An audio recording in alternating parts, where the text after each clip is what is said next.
တောဖဲဝင်ငါပြရေးချက်ကလေးပဲဖြစ်ပါတယ်ရှင်ချက်သွန်အဖြူအနီချင်းလေးစိတ်ကွဲမုံအယောင်တင်မုံတို့ကိုရောထောင်းထားပါတယ်အိုးထဲမှာစီပူလာတဲ့အခါမှာတောဖဲကိုပြုတ်ထားတာလေးတွေကိုချမ်းပြီးတော့အရင်ဆုံးကြော်လိုက်ပါတယ်ပြီးရင်တောဖဲကိုဆယ်ထားပါတယ်ခဲကိုကြော်လို့ကြံတဲ့စီတွေကိုရေုပ်ပြီးထောင်းထားတာများကိုထည့်ပြီးစီတက်ပါတယ်ရှင်စီတက်တဲ့အနံ့မှွေးလာပြီဆိုရင်ဒီစုံကြောင်းမုံထည့်ပါတယ်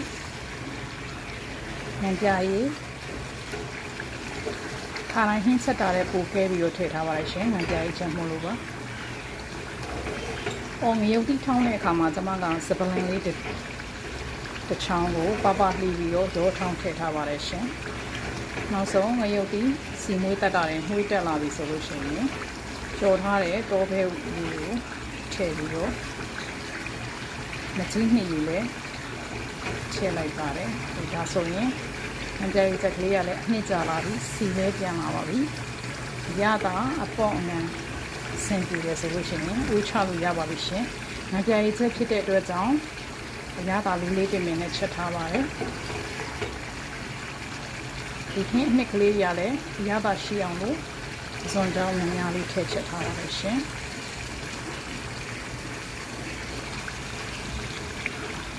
ဆုံးဖြတ်ကြည့်တဲ့အတွက်ကျေးဇူးတင်ပါတယ်